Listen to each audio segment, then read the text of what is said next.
Assalamualaikum warahmatullahi wabarakatuh.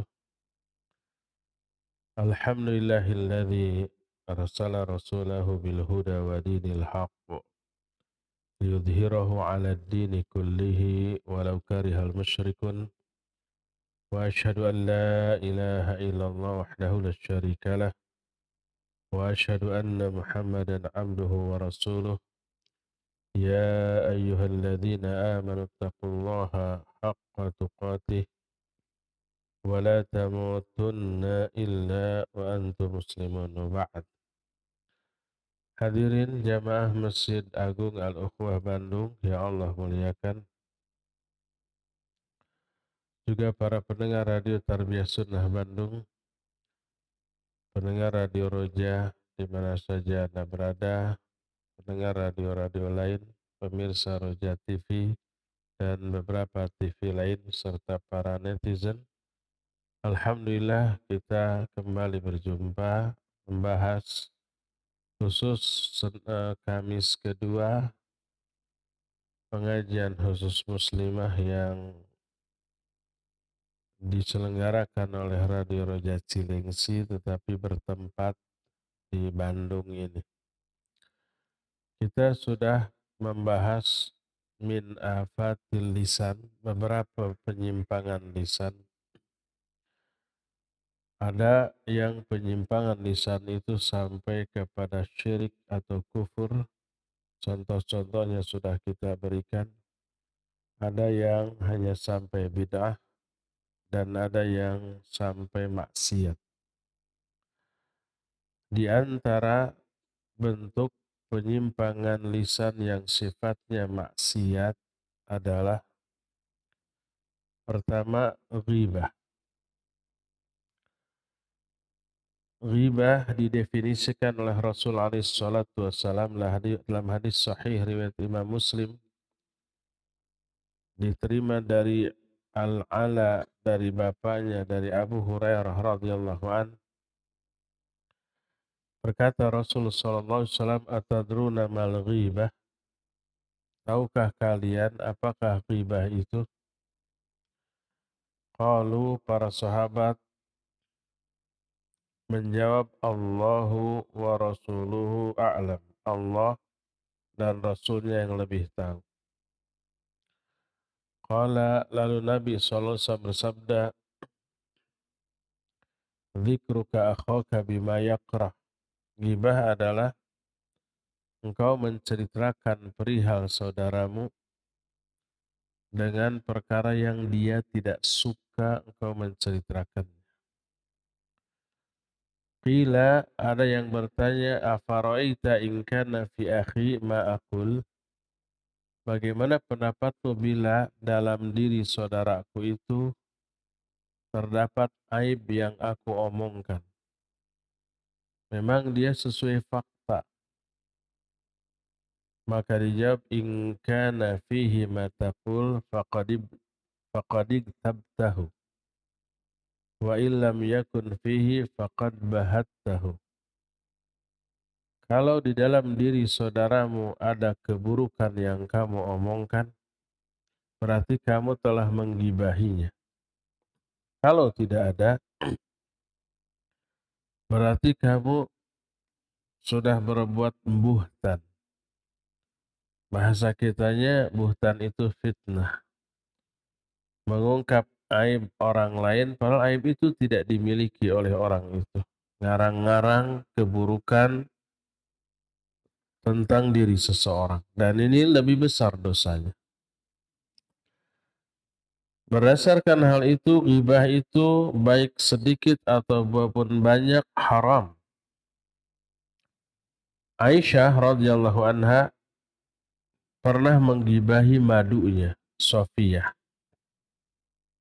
Kata Aisyah, ya Rasulullah, hasbuka min Sofiyati kada wa kada. Wahai Rasulullah, cukuplah Sofiyah ini begini, begini, begini. Maknanya Sofiyah itu pendek dalam rangka menjelekkannya. Apa kata Nabi alaihi salatu wasallam? Laqad qulti kalimatan law muzizat bima'il bahr lamazathu. lamazajathu. Kamu ini, hai Aisyah, telah mengatakan satu kalimat. Apabila dicampurkan ke air laut, niscaya air laut itu rusak karenanya. Ini dahsyatnya ghibah. Dalam hadis sahih riwayat Bukhari dan Muslim dari Abu Bakrah radhiyallahu an, berkata Nabi SAW ketika khutbah Haji Wada, beliau menyatakan, fa inna dima'akum wa amwalakum wa aradakum alaikum haramun ka hurmati yaumikum hadha fi baladikum hadha fi syahrikum hadha. Sesungguhnya darah-darah kalian dan harta-harta kalian serta kehormatan kalian haram atas kalian. Seperti haramnya hari kalian ini, hari Arafah waktu itu. Di negeri kalian ini, di Mekah. Arafah bagian dari Mekah. Dan di bulan kalian ini, yaitu bulan Dzulhijjah, bulan haram. Jadi darah, harta, kehormatan tidak boleh dirampas. Darahnya tidak boleh dialirkan, baik dilukai apalagi dibunuh. Haram. Hartanya tidak boleh diambil, dirampas, ditipu dengan cara yang batil. Haram. Kehormatannya juga nggak boleh dihinakan, direndahkan. Itu juga haram. Seharam tanggal 9 Arafah di bulan Dzulhijjah, 9 Dzulhijjah di Arafah di Mekah. Dan hadis ini sahih riwayat Imam Bukhari dan Imam Muslim.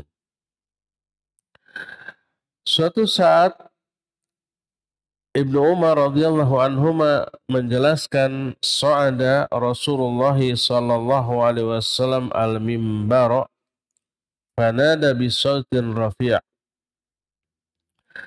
Suatu saat Nabi alaihi salatu wasallam naik ke atas mimbar.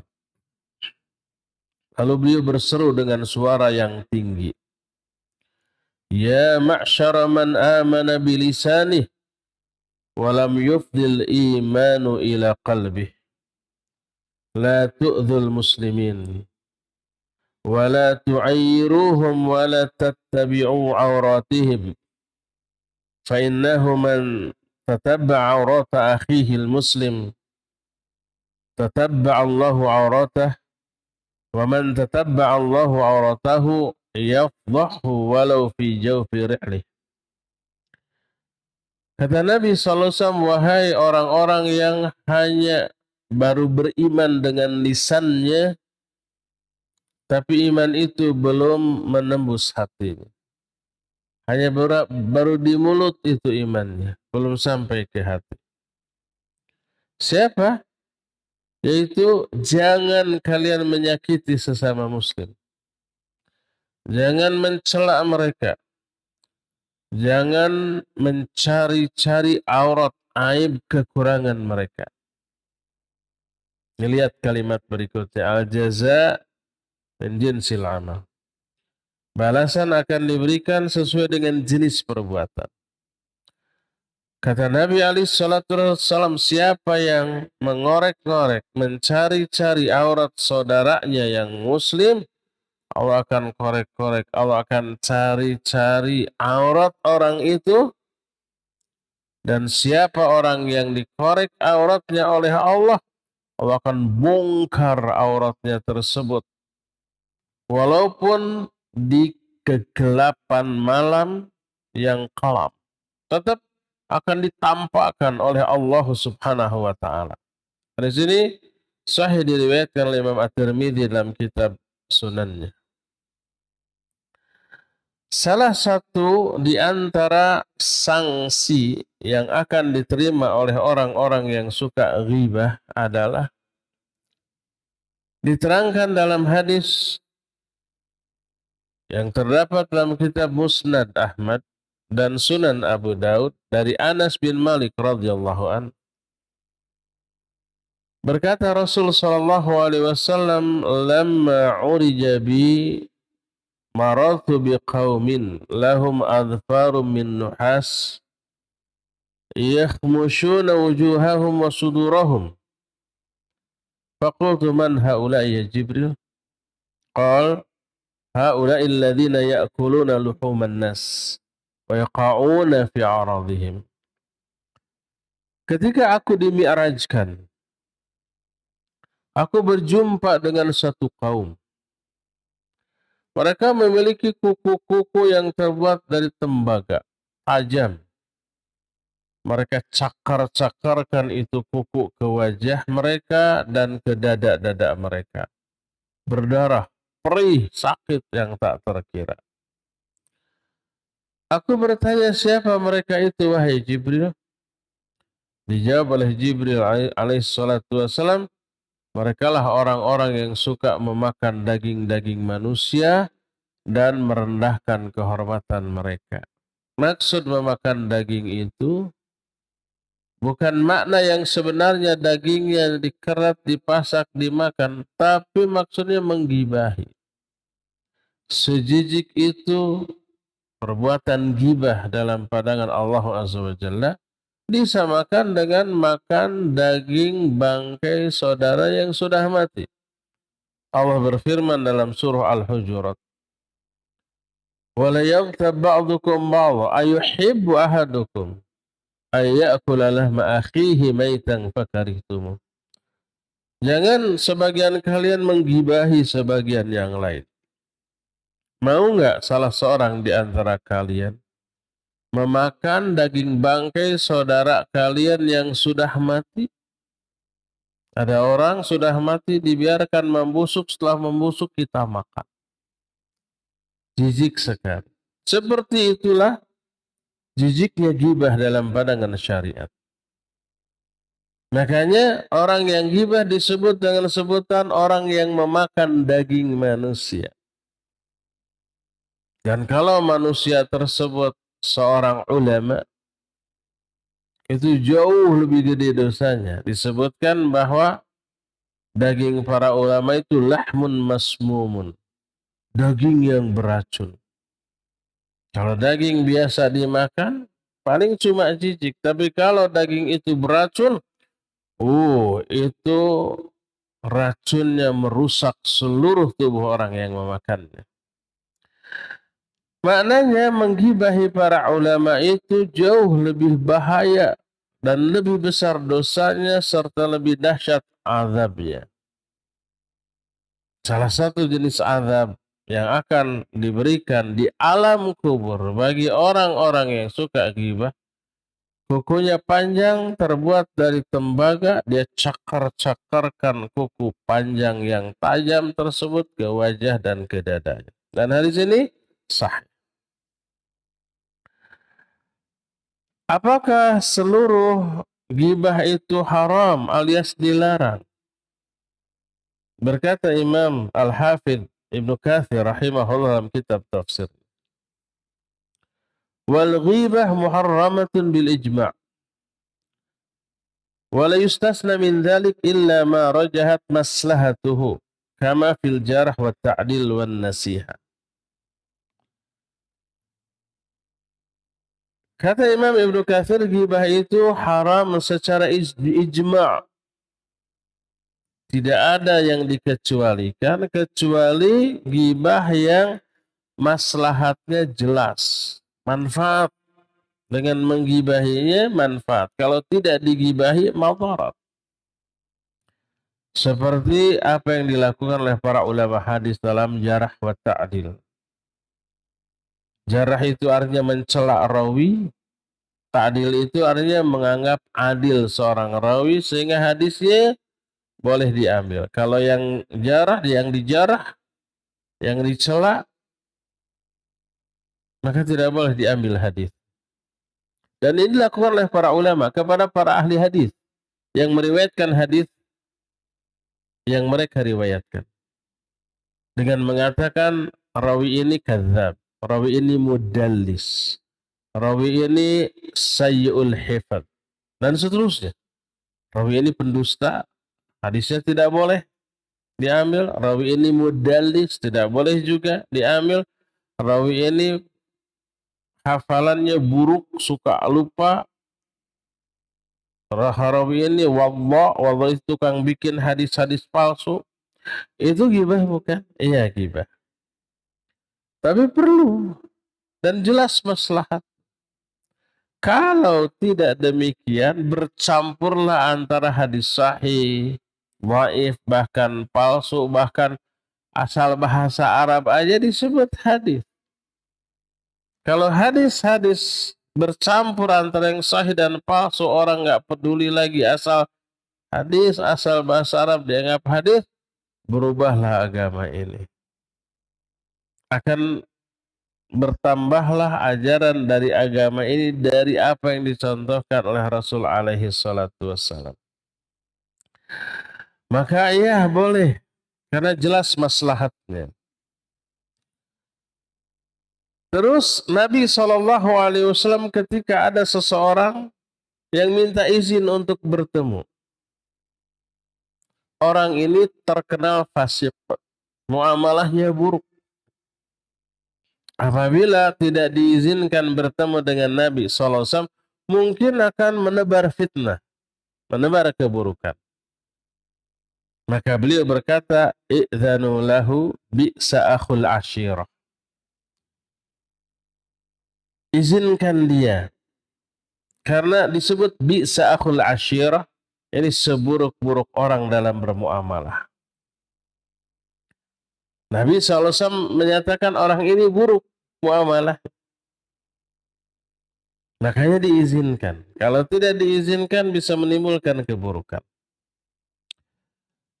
Seorang akhwat wanita namanya Fatimah binti Qis radhiyallahu anha.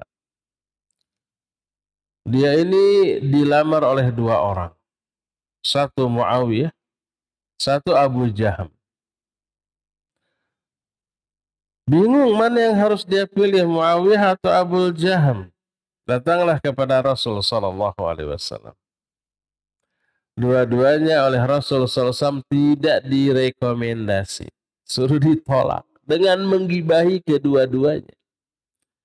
Kata beliau, amma Muawiyah fadu'luk wa amma Abu Jaham fala yadau asahu an atiki. Adapun Muawiyah, dia itu orang fakir, orang miskin. Ini gibah? Ya gibah.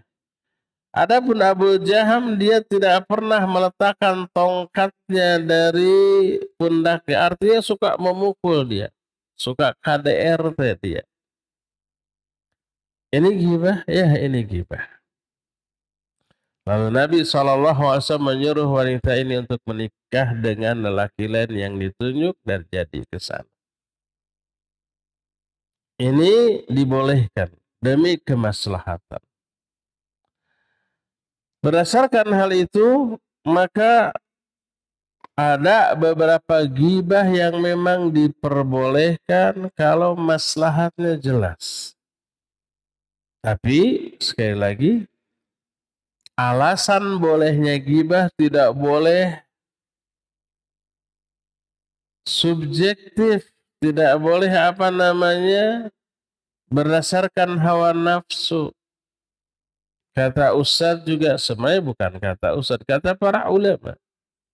Imam An-Nawawi dalam kitab Riyadhus Shalihin ketika menjelaskan bab ghibah, di bawahnya ada subbab yang diberi judul ma yubahu minal ghibah. Beberapa ghibah yang dibolehkan. Nah, tidak boleh kita menghalalkan ghibah berdasarkan subjektivitas kita sendiri sesuai hawa nafsu tanpa ada maslahat umum. Hanya untuk kemaslahatan diri, biar diri puas, menjelek-jelekan orang yang dibencinya tanpa batas. Maka ini tidak boleh. Atau dengan alasan ini kan umum berhak tahu tentang aib orang. Berhak dari mana? Siapa yang memberi hak kepada khalayak untuk mengetahui keburukan tokoh seseorang? Maka tidak boleh. Apakah dosa karena ghibah itu dosa kecil ataukah dosa besar? Para ulama ikhtilaf. Adapun Imam Al-Qurtubi menyatakan faqad nuqila al-ijma'u ala annaha min kabairi dzunub. Telah dinukil adanya ijma' bahwa ghibah termasuk dosa-dosa besar. Kalau ijma' seluruh ulama sepakat. Padahal tidak seluruh ulama sepakat. Ada yang mengatakan itu dosa kecil. Maka mu'alif berkata, walam yasihha hadzal ijma'. Ijma' ini tidak benar. Berkata Al-Hafidh Ibnu Hajar Al-Asqalani rahimahullah, bahwa pengarang kitab Ar-Rawdah dan Ar-Rafi'i, dua-duanya berkata, innaha min sawairi dzunub. Ghibah itu termasuk dosa kecil. Adapun yang dijadikan dalil oleh orang-orang yang menyatakan ini dosa besar adalah pertama, dalam Sunan Abu Daud dari Sa'id bin Zaid, dia berkata Nabi alaihi salatu wasallam bersabda, inna min arbar riba al-istitalata fi irdil muslim bi ghairi haqq. Termasuk riba yang paling besar dosanya adalah menghinakan kehormatan seorang muslim tanpa alasan yang benar, dicela, dihina di muka umum, diungkit aib-aibnya. Itu sedahsyat-dahsyat riba. Dan kita tahu riba itu dosanya tidak kecil. Orang yang makan riba padahal tahu itu riba sama dengan mengajak perang kepada Allah dan Rasulnya. Dosanya tidak kecil.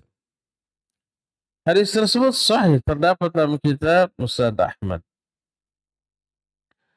Terus dalam riwayat Abu Daud dari Anas tadi, orang yang bergibah itu di alam kuburnya akan diberikan kuku panjang dari logam, ajam. Dia cakar-cakarkan ke wajah dan ke dadanya.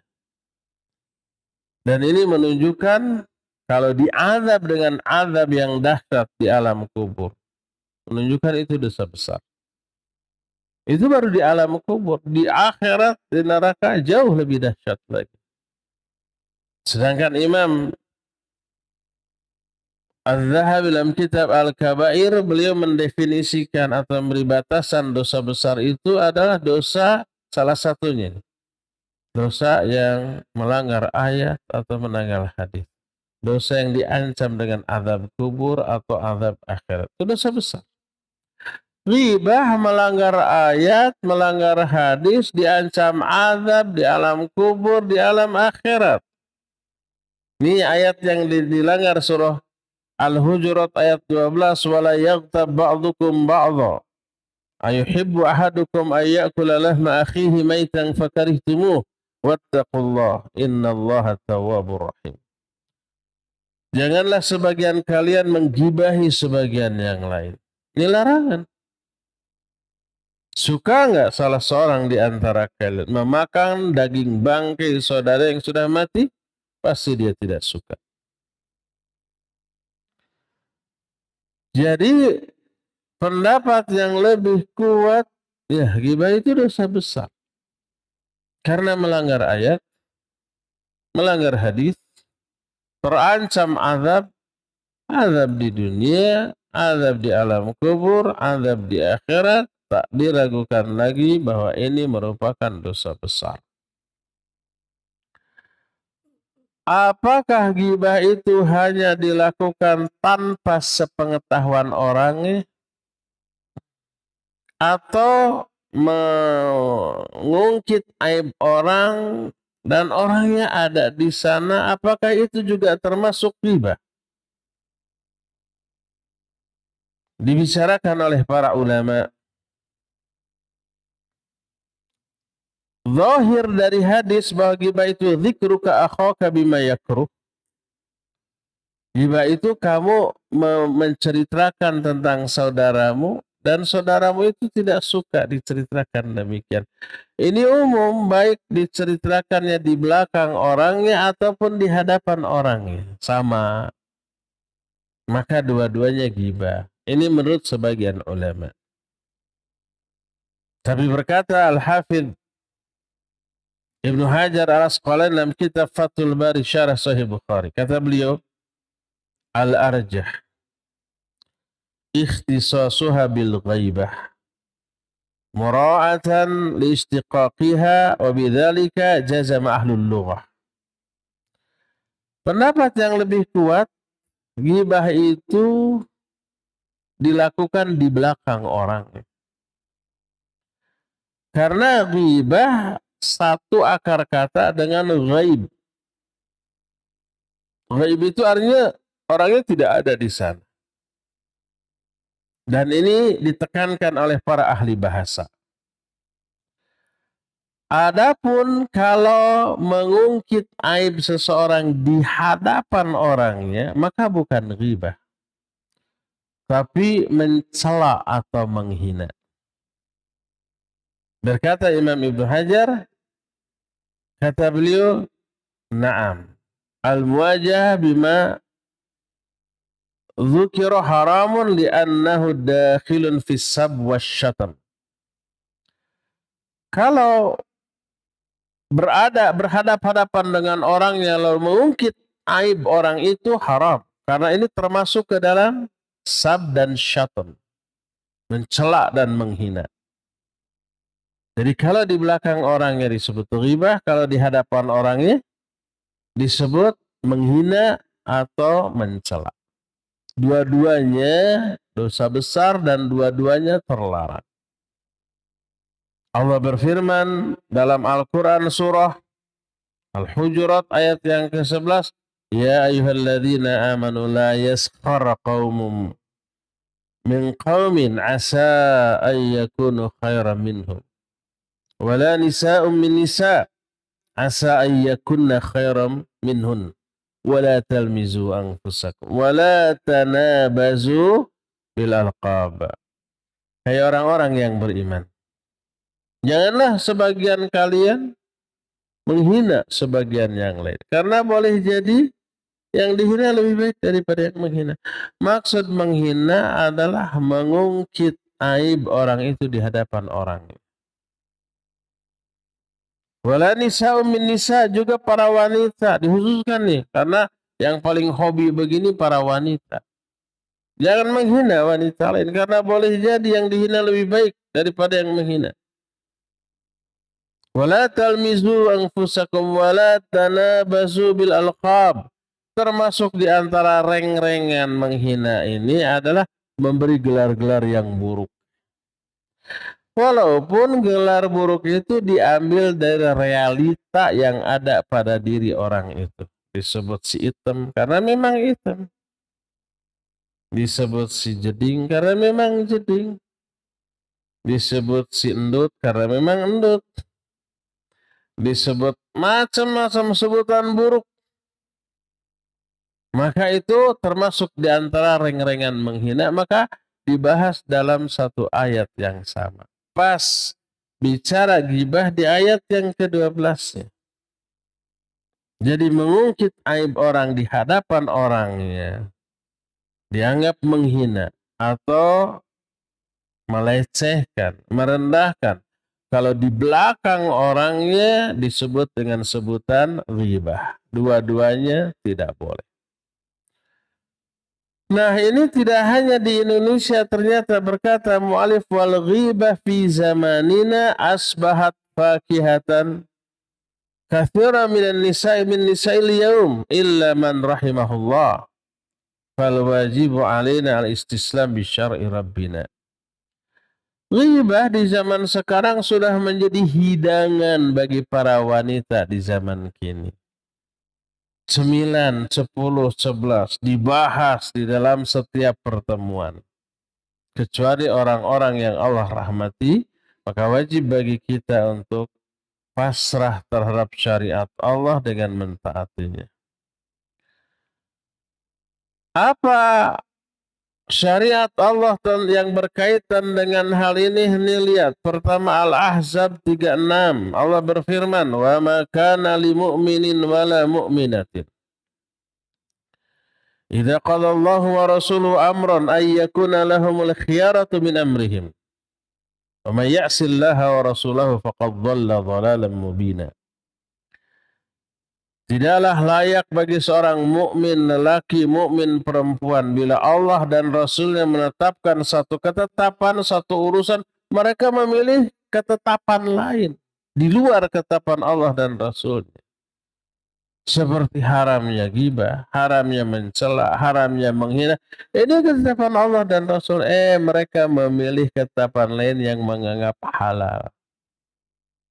Siapa yang maksiat kepada Allah dan Rasulnya, sungguh dia telah sesat dengan kesesatan yang nyata. Ini syariat Allah. Juga diterangkan dalam An-Nur 50 dan 51 dan 52 Allah menyatakan, "Innama kana qaulal mu'minin idza du'u ila Allahi wa rasulihi liyahkuma bainahum ay yaqulu sami'na wa ata'na. وأولئك هم المفلحون ومن يطع الله ورسوله ويخشى الله ويتقه فأولئك هم الفائزون." Hanyalah ucapan orang-orang mukmin bila diajak, diseru kepada Allah dan Rasulnya untuk menerapkan hukum Allah di kalangan sesama mereka, mereka akan berkata, "Kami dengar, kami taat." Nih, larangan ghibah. Dengar, taati. Apa akibatnya? Ulaika humul muflihun. Mereka lah orang-orang yang akan bahagia. Siapa yang taat kepada Allah dan Rasul-Nya, takut serta bertakwa kepada Allah, mereka lah orang-orang yang berbahagia. Yang berbahagia itu maknanya lolos, selamat dari api neraka, masuk ke dalam surga. Itu kesuksesan yang hakiki dari kehidupan manusia. Faman zuhziha 'anil nar wa udkhilal jannah faqad faz. Siapa orang yang dijauhkan dari api neraka dan dimasukkan ke dalam surga, sungguh dialah orang yang sukses, orang yang bahagia. Jadi kesuksesan, keberhasilan dalam hidup bila tercapai dua cita-cita. Cita-cita pertama, selamat dari api neraka. Cita-cita kedua, masuk ke dalam surga. Ini kesuksesan hidup. Sebab hidup kita ini bukan sekedar di alam dunia ini semata-mata. Kita pernah hidup sebelum ini di alam rahim. Dan kita akan hidup lagi nanti di alam kubur. Dan nanti kita akan hidup lagi di alam akhirat. Jangan hanya memikirkan kesuksesan hidup di alam dunia yang tidak begitu lama. Kita di alam rahim hidup, ya di alam kandungan ibu 9 bulan. Sebentar. Gubrak lahir ke alam dunia puluhan tahun. Jarang yang 80, yang 90, apalagi 100. Ada 1-2, tapi super jarang. Setelah itu kita pindah kehidupan dia ke alam kubur. Jauh lebih lama. Bukan 100 tahun, seabad, 2 abad, mungkin ribuan. Mungkin jutaan, kita nggak tahu, sampai kiamat hidup kita di alam kubur loh. Pikirkan bahagia di alam kubur, karena jangka waktu hidup di alam kubur itu lebih lama daripada di dunia ini. Sampai kapan? Sampai kiamat. Setelah kiamat kita pindah lagi ke kehidupan terakhir di alam akhirat. Sampai berakhir di surga atau di neraka. Nah, di sana final kehidupan kita. Kehidupan terakhir yang tidak ada akhirnya.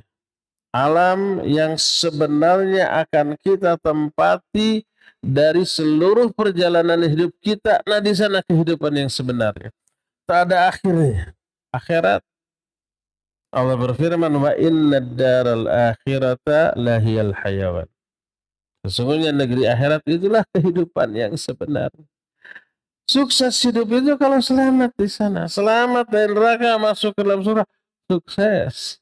Kalau suksesnya hanya di dunia, diukur dengan materi, harta, pangkat, jabatan, popularitas, kekuasaan, akan berakhir dengan kematian kita.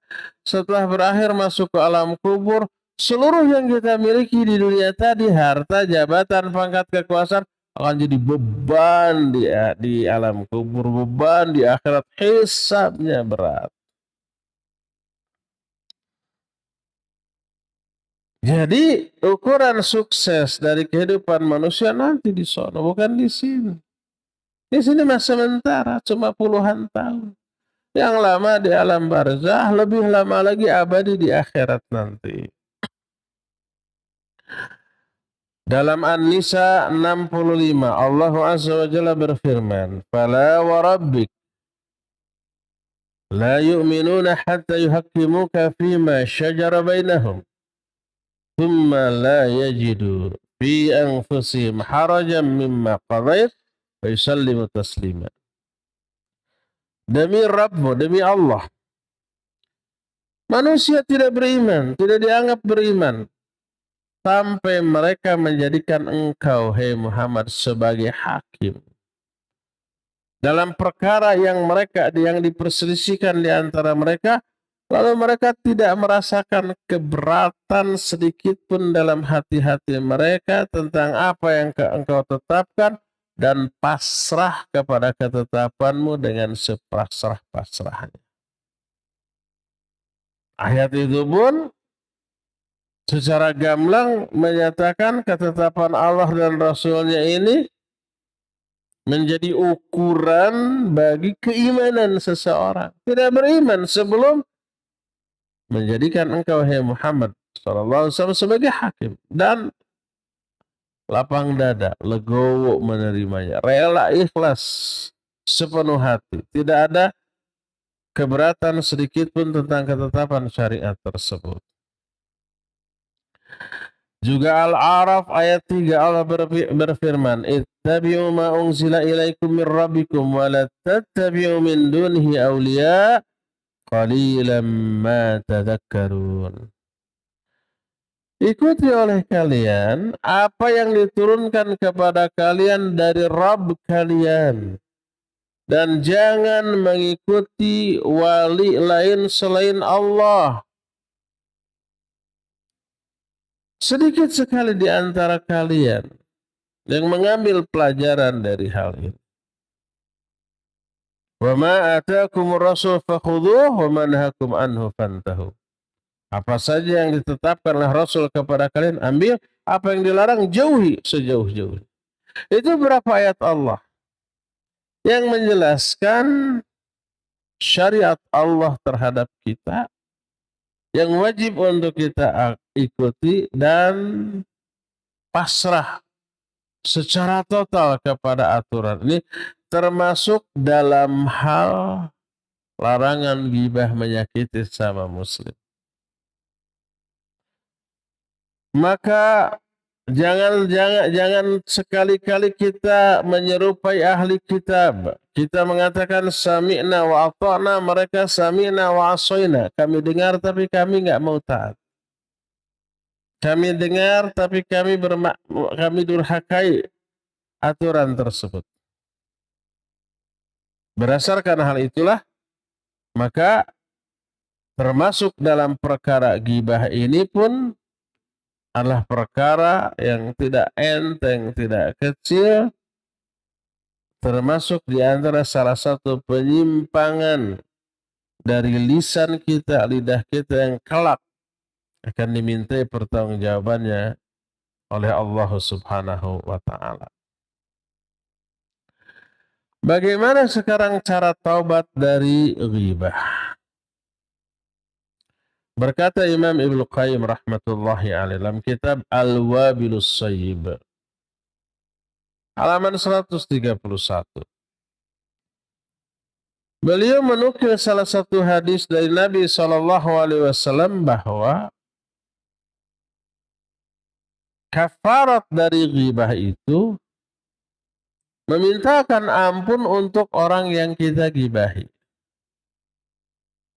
Berdasarkan salah satu hadis Allahumma ighfir lana wa lahu. Ya Allah, ampuni kami dan dia. Hadis ini dinukil oleh Imam Al-Baihaqi dalam kitab Ad-Da'awatul Kabir, lalu berkata isnaduhu dha'fun. Sanad hadis ini dhaif. Para ulama dalam masalah taubat dari ghibah ada dua riwayat dari Imam Ahmad. Pertama, disebutkan hal yakfi fi taubah minal ghibah al-istighfar lil mughtab. Cukupkah tobat dari ghibah itu hanya dengan memintakan ampunan untuk orang yang kita gibahi? Am labudda min i'lamihi wa tahlilihi, atau kita harus memberitahu dia bahwa kita sudah menggibahinya dan minta maaf, minta dihalalkan. Sebagian ulama menyatakan iya, beritahu kita sudah menggibahi dan minta maaf, sebagian tidak. Mana yang benar? Yang benar adalah la yahtaj ila i'lamihi bal yakfihi al-istighfar wa dzikrihi bimahasini ma fihi min al-mawatin allati iktabahu fiha. Kita tidak boleh memberitahukan bahwa kita sudah menggibahi. Cukup dua hal. Mintakan ampunan untuk orang yang kita gibahi dan ralat omongan kita yang menjelek-jelekan dia di hadapan orang yang kemarin kita bergibah tentang dia itu di hadapan mereka, dan sebut kebaikan-kebaikannya. Dan inilah pendapat yang dipilih oleh Syekhul Islam Ibn Taimiyah rahimahullah. Umpamanya contoh, kemarin kita pernah bilang si fulan ini nyebelin, pelit, gitu ya, egois. Hari ini kita dengar penjelasan tentang besarnya dosa ghibah, astagfirullah. Ingin tobat, beritahu jangan. Gimana ghibahnya? Tobat dari ghibah, istighfar untuk diri kita. Itu pertama. Kedua, istighfar untuk dia, mintakan ampunan dia kepada Allah. Ketiga, ralat orang-orang yang kemarin kita menggibahi dia di hadapan mereka, panggil lagi. Kemarin saya bilang si fulan pelit, egois. Gak bener omongan saya ini, bilang saya khilaf. Dia ini gak pelit kok. Sebut kebaikan. Dia gak egois kok. Sebut beberapa kelebihan. Itulah cara bertobat dari ghibah tersebut. Walladzina qalu labudda min i'lamihi ja'alul ghibah kal huquqil maliyah. Orang yang mengatakan harus diberitahukan ke korban gibahan kita karena mereka menjadikan gibah ini seperti hak-hak terhadap harta. Kalau orang lain punya harta kita ambil, tobatnya kan kembalikan harta itu, ya enggak? Nggak bisa saya tobat tapi hartanya tetap dikekebut, dimiliki, enggak. Harus dikembalikan. Begitu juga ghibah mengambil kehormatan dia, harus dikembalikan. Ini kata mereka. Tapi dibantah. Perbedaan antara hak berupa kehormatan dia dengan harta beda. Kalau harta mah bisa dimanfaatkan oleh pemilik harta yang kita ambil. Umpamanya nih, kita ambil uangnya, kita mau tobat kembalikan, uang itu bisa dimanfaatkan lagi oleh si pemilik. Adapun kalau harga diri nggak bisa dikembalikan lagi, nggak ada manfaat untuk dia. Maka berkata, fa'amma fil ghibah fala yumkin dzalik. La yusalu lahu bi ilamihi illa aqsu maqsudi syari fa innahu yughiru sadrah wa yu'dhihi idza sami'a ma rumiya bihi wal'allahu yuhayyiju adawatahu wa la yasfu lahu abada. Ghibah ini berbeda dengan mengambil harta orang lain. Dengan memberitahukannya tidak ada maslahat. Bahkan bertolak belakang dengan ketetapan syariat bahwa tobat itu harus maslahat. Orang itu tidak tahu kita gibahi. Makanya sikapnya biasa kepada kita. Tetap hangat, tetap ramah, tetap menganggap kita sahabat. Pas kita beritahu, maaf ya, kemarin saya menjelek-jelekan kamu tuh. Apa yang terjadi? Nyentuh dia nggak?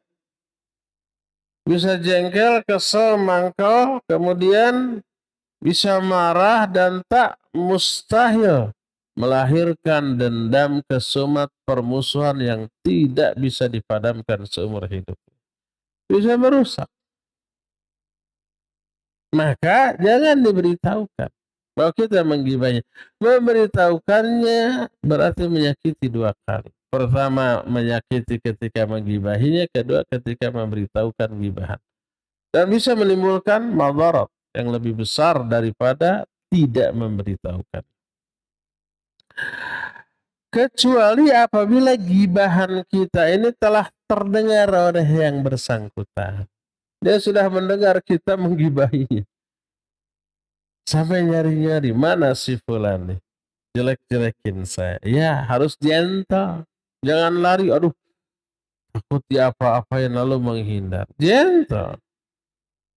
Terserah mau digimanakan, rek di berem, rek di hidang, disiksik, dikunyit-kunyit, dicacak, diwalang-walang, abdi pasrah, nyagakeun, beheng tek-teken, suku genteng belokeun, kan gitu. Terserah dia. Yang penting kita sudah menunaikan kewajiban sebagai orang yang bersalah, gentle mengakui kesalahan dan minta maaf. Adapun kalau dia dendam, kesumat, memusuhi, membenci kita sampai akhir hayatnya, urusan dia dengan Allah Azza wa Jalla. Kita sudah menunaikan kewajiban sebagai orang yang bersalah. Maka berdasarkan hal itu jelas cara bertobat dari ghibah, pertama istighfar untuk diri sendiri. Kedua istighfar untuk orang yang kita gibahi. Mintakan ampunan dia kepada Allah Azza wa Jalla. Ketiga, ralat omongan kita tentang kejelekan dia. Kalau itu pernah kita tulis di media sosial, hapus. Keempatnya, ungkit kebaikan dia. Ceritakan keistimewaan dia. Maka dengan cara seperti itu, insya Allah kita sudah dianggap tobat dari ghibah. Inilah penjelasan tentang kesalahan lisan yang pertama, yaitu ghibah yang wajib untuk kita hindari. Tidak boleh menjadi konsumsi harian kita dalam setiap majlis-majlis yang kita bikin. Dan apabila kita berjumpa dengan majlis itu, ingatkan orang-orang yang ada di sana. Semoga mereka juga memperoleh hidayah. Bila tidak diingatkan, maka hindari. Jangan ikut gabung di sana walaupun tidak ikut. Tidak ikut andil dalam gibahnya, cuma mendengarkan, sama dosanya. Kita menjadi setan yang bisu. Setan bisu itu adalah berdiam diri dari kemungkaran. As-sukut minal munkar asyaitonul akhras. Berdiam diri dari kemungkaran adalah setan yang bisu. Maka hindarkan. Ya, jangan sampai kita ada di sana sehingga kita tidak kebagian dosa. Inilah penjelasan kita di sore hari ini tentang ghibah. Cukup sampai di sini saja. Insya Allah penyimpangan lisan yang berikutnya adalah an-namimah. Akan kita bahas di pertemuan yang akan datang. Untuk sore hari ini kita buka sesi tanya jawab. Wa sallallahu ala nabiyina Muhammadin wa ala alihi wa ashabihi. Pertanyaan pertama. Assalamualaikum Ustaz. Waalaikumsalam. memiliki rasa kesal terhadap suami, curhat, dan cemburu karena suami masih memberi sedekah kepada mantan istrinya. Apakah itu termasuk penyakit hati? Mohon nasihat. Ya mungkin mut'ah. Jadi seorang suami menceraikan istrinya, ya ada uang mut'ah kepada mantan istri itu. Itu ketetapan Al-Qur'anul Karim. Tidak boleh untuk dilarang atau kesel. Suami mengamalkan ayat, mengamalkan syariat Islam. Kenapa kesal dan cemburu, ya? Tidak boleh. Bagaimana hukumnya kalau kita membicarakan orang tua kepada suami? Apakah itu termasuk ghibah? Tergantung apa yang dibicarakan. Kalau dibicarakan kebaikan, ya tidak. Orang tua saya itu sangat sayang, peduli, perhatian, ya bukan ghibah. Karena bukan keburukan. Kalau orang tua mendengar omongan kita, suka apa tidak? Suka. Duh, anak saya memuji saya, bagus. Tapi kalau keburukan, ya, saya sejak kecil, dianak bawangkan, dianak tirikan, ya. Kalau umpamanya kasih makan, kakak adik saya mah dikasih teh umpamanya daging ayam, kalau saya mah daging sapi.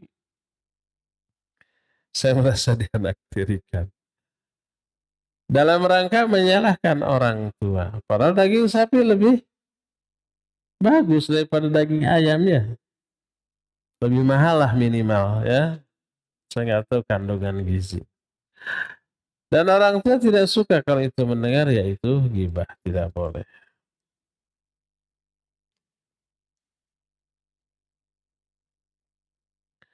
Afan bertanya di luar topik. Bagaimana hukum bekerja sebagai pengajar TK yang mengadopsi metode pendidikan dari Barat, seperti Montessori, Steiner? Aduh, saya nggak tahu istilah-istilahnya. Yang keseharian 3-4 jam hanya fokus melatih ritme, intelijensi, motorik anak. Apakah tidak mengapa dan bagaimana hukum penghasilannya? Saya tidak paham metode-metodenya. Intinya begini, kalau metode itu tidak ada syariat yang dilanggar, boleh-boleh saja. Tidak ada sesuatu yang haram secara syar'i, boleh. Karena ini urusan dunia, bukan urusan ibadah. Dibolehkan.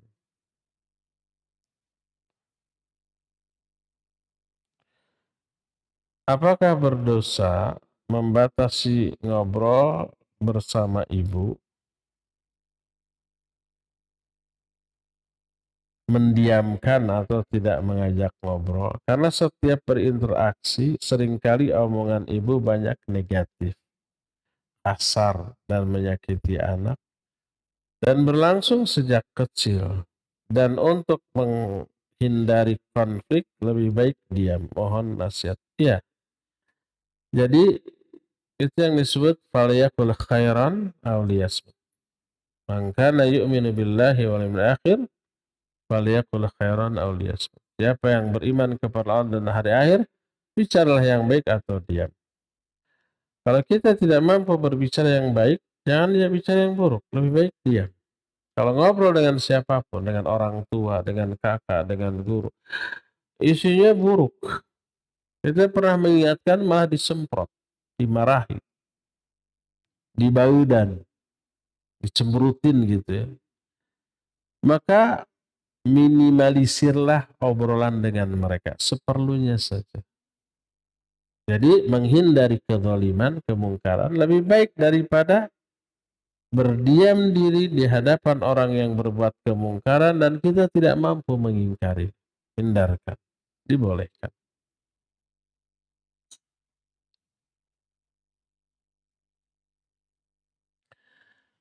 Setiap tahun di masjid lingkungan rumah selalu diadakan penyembelihan hewan kurban dan saya selalu diminta menjadi panitia.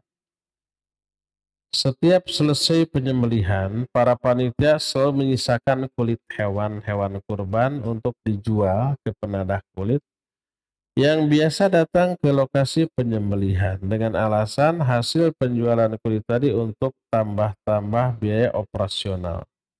Padahal muqarrib tidak ada akad untuk menyerahkan kulit-kulit tadi ke panitia masjid. Muqarrib itu apa? Muqarrib itu pengawas gitu, raqib. Apakah hal ini diperbolehkan? Nggak boleh. Kulit nggak boleh dijual oleh panitia, apalagi oleh orang yang berkurban. Man ba'a jildatahu fala udhiyatalah. Siapa yang menjual kulit, tidak ada udhiyah, tidak ada kurban. Jadi tidak boleh kulit itu dijual. Kalau bisa dibagi-bagi, bagi-bagi. Kalau umpamanya dimakan tidak mungkin disiksik gitu, di apa? Dipotong-potong. Akibatnya mubazir dan terbuang, ya silakan kulitnya utuh berikan ke salah satu yang fakir, yang miskin, serta diberikan menjadi hak dia sama dengan daging. Kalau orang nggak suka daging kambing tapi dapat bagian kambing, dia boleh berikan, sedekahkan, boleh dia jual, boleh dia makan untuk dirinya sendiri. Kalau sudah dikasih ke mustahiknya mau dijual boleh. Ini saya kebagian 5 kilo, dijual 4 kilo untuk beras, untuk minyak, untuk ini. Saya ambil sekilo aja. Terserah dia. Kulitnya juga begitu. Kalau kulit kambing, berikan ke seorang atau dua orang nih. Kalian berdua silakan, terserah. Mau dijual, mau dibikin tas, dibikin jaket kulit, dibikin dompet, terserah. Mau dibikin apapun, terserah. Mau dijual, boleh. Kalau sudah milik dia. Tapi nggak boleh yang menjualnya panitia atau si orang yang berkurban.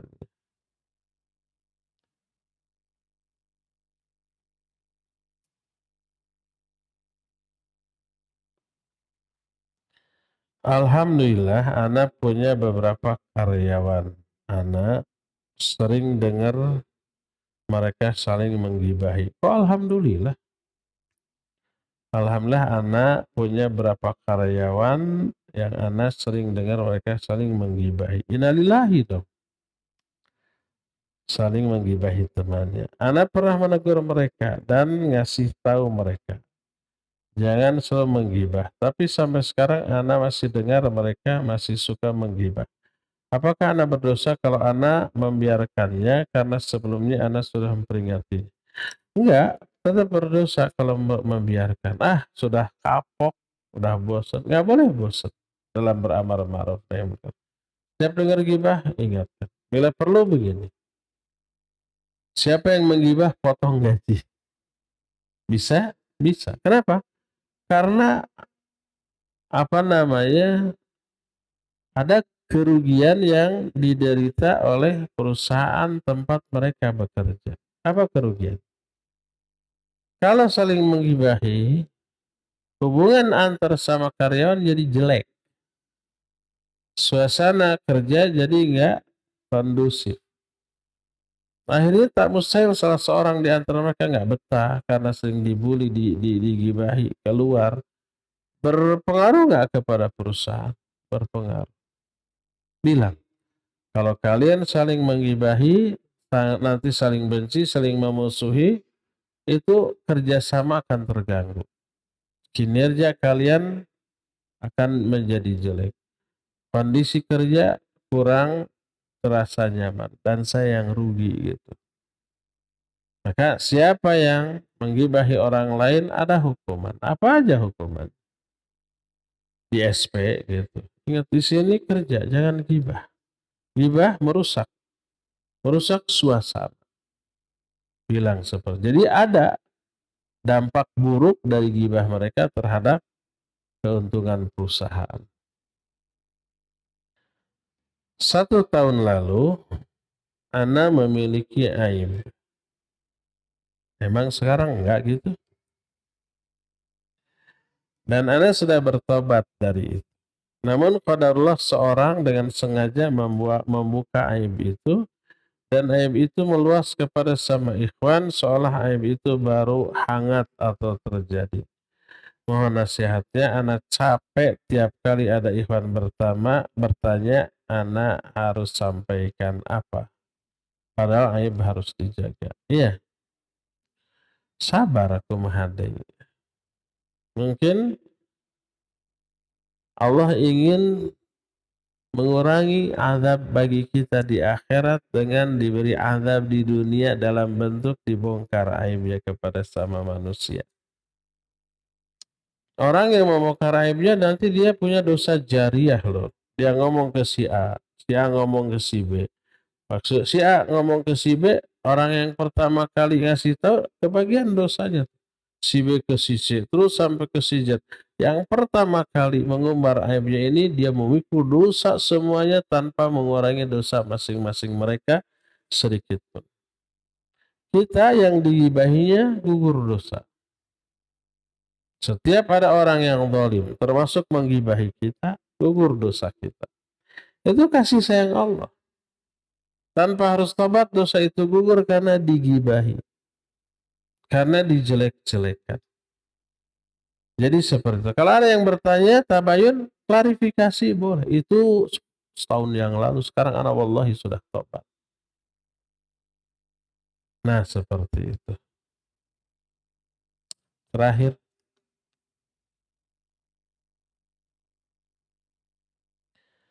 jika seseorang sedang marah kepada orang lain, lalu dia bercerita kepada suaminya bahwa dia marah kepada suatu keburukan orang lain, apakah termasuk ghibah?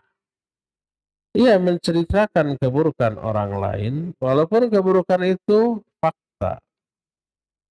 Ghibah ya ghibah. Boleh nggak? Tergantung. Ada yang dibolehkan, ada. Seperti contohnya umpamanya, istifsar atau istifta, meminta fatwa. Umpamanya Hindun radhiyallahu anha, istrinya Abu Sufyan. Ya Rasulullah, Abu Sufyan orang pelit. Ini ghibah. Kalau nggak saya minta, dia nggak kasih. Boleh nggak saya ambil uangnya tanpa sepengetahuan dia? Kata Nabi SAW, boleh.